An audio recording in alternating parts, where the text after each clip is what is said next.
Requesting Heimdall Force support! Repeat! Russia! Leave it to me. Engage! Seal the area! It's showtime. Camera pulls in on our star.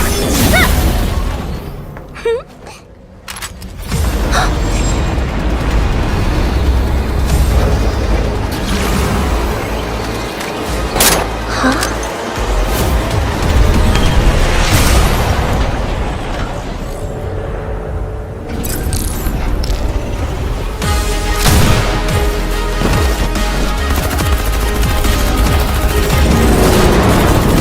9 long nights, in the name of my own wounds.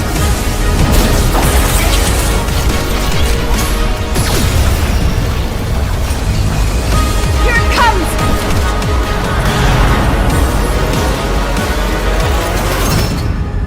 This review will cover Snowbreak, Containment Zone's gameplay and story.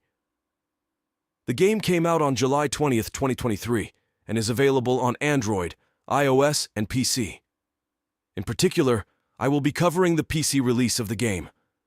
Without further ado, let's dive into our review of Snowbreak, Containment Zone. This game is a third-person shooter with gacha mechanics. It follows the story of an adjutant who arrived back on Earth after being on a space station cut from human contact. Upon landing, he finds himself in a post-apocalyptic landscape and is rescued by the operator Life Wednesday. Life is a member of the Heimdall Force, a group that fights against the Titans, those who caused massive amounts of destruction in the city. The player joins the Heimdall Force as an adjutant to try and maintain peace, all while trying to piece together who they really are. Snowbreak, Containment Zone gameplay.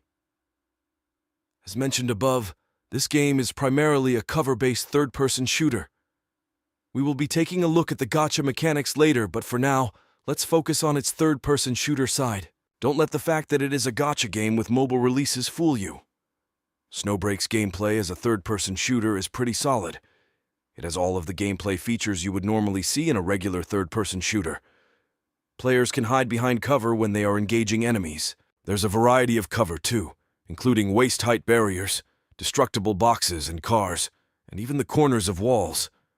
There's no blind fire mechanic, but that's not really something that's in every third-person shooter. The hit register is a bit off sometimes, with my character getting hit even when behind the cover. However, it's still pretty decent. The gunplay itself is very satisfying. The hit sounds are very satisfying, and it makes it feel like I'm actually doing damage with my weapons. The satisfying sound it makes when you take down an enemy or hit their vital spots gets me every time. This is especially true when you're fighting special enemies that have very large and obvious weak spots. Seeing their HP go to 0 with just one shot is one of my favorite things to do in this game. The only downside of this is the fact that the game is still a gacha game, which means it has an energy mechanic. The levels can feel a little too short to my liking. Just when I was getting warmed up in a level, it suddenly needs. This happens quite often in the main story missions, where the mission just abruptly ends, leaving me wanting more. Thankfully, the hard levels of the game are longer and flow better, making the fights more satisfying.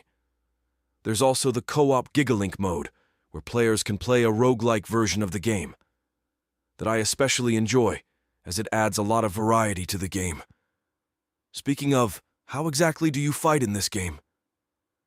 As this is a gacha game, players will have to roll or pull for characters and weapons. Each character in this game has a unique standard skill, support skill, and ultimate skill, which players must use at the right times. Each character also has a specific weapon type, which changes their playstyle in conjunction with their skills. Fenny, for example, is a shotgun user, meaning she has to get up close and personal.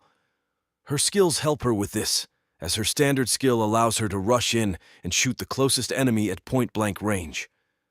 Marion, on the other hand, is a sniper character, and her skills allow her to go invisible so that she can relocate to a better vantage point.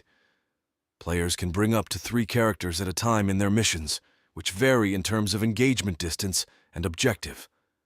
Some missions may require sniper characters, as the enemies are far away. Others may require assault rifle or shotgun characters, since the player will have to face multiple enemies at a time. Changing your team composition depending on the requirements of the mission is important, as it can make things way easier. Or you can go the tried and tested route of just bringing your favorites to try and beat the game that way. There are 5 weapon types available in the game: pistol, shotgun, submachine gun, assault rifle, and sniper rifle. The weapon types listed are in order of their effective range and should give the player an idea of what their niche is. As mentioned above, a character's weapon type complements their skills really well. This means that no character is, in my opinion, weak. Any weaknesses they may have, be it from their skills or their preferred weapons, are compensated by the other. All of the characters are pretty balanced, although there are characters that are stronger than others. The biggest downside I would say about this game is that it is a gacha game. From the energy system to the gacha rates, the microtransactions and the battle passes, as well as the daily and weekly missions. I'm not saying it's bad, but it still takes away from my satisfaction. Having to deal with the various menus, battle passes, notifications, and more sometimes makes me want to stop playing for the day. However, the gameplay loop of the game is just so good that I am willing to overlook the gacha hell the game is subjecting me to. Now that we've gone through the gameplay, let's take a look at Snowbreak, Containment Zone story. Snowbreak, Containment Zone story. There is an ongoing meme in the gacha community that gacha games that involve guns in one way or another are bound to be sad and depressing. For the most part, they're correct. Girls Frontline, for example, is a very good example of that, with themes of sacrifice littered throughout the game. Goddess of Victory, Nikki, is a more recent example, with the game forcing you to kill the Nikki who saved you at the start of the game. Snowbreak, Containment Zone is no exception to this rule. During the game's various chapters, you will come across the various factions who are trying to survive in the infected zone. The Coyotes, for example, are a group of outlaws, scavengers, and more. These are basically the people who are just trying to survive. There's also the Adventists, a cult that believes that the titans that cause destruction are gods that must be worshipped. Finally, there are the Light Chasers, spoiled brats, and the sons and daughters of the rich and powerful. These people love using the lives of those they deem lower than themselves as toys. As you go through the chapters, you will be fighting against these factions in an effort to bring peace to the area. You will encounter characters who make you question just who exactly is the good guy in all this. There will be NPCs that you will meet early on who will wind up dead later on. While all this is going on, you are also trying to figure out your story, finding out why your space station lost contact with the surface, and just who the girl who keeps appearing in your dreams is. Snowbreak's story is not scared to kill its characters. It is not afraid to dive into some heavy topics that some other games tend to skirt around. It's not shy in showing players just how tough life is in the destroyed area that is the Containment Zone. It will make the player really wonder what in the world is going on. Not only that, but the player can even play through special story missions involving its various characters. These stories detail the motivations of the game's various characters and exactly why they are fighting. I will tell you one thing. It's anything but happy. Snowbreak, Containment Zone summary. Emotional damage! Snowbreak, Containment Zone summary. Overall, Snowbreak, Containment Zone's gameplay and story has something for everyone. If you are looking for a good gameplay loop or a decent third-person shooter, then this game is definitely one that you will enjoy. If you like diving into stories filled with gray areas, questionable plot points, and more, then you will also enjoy this game.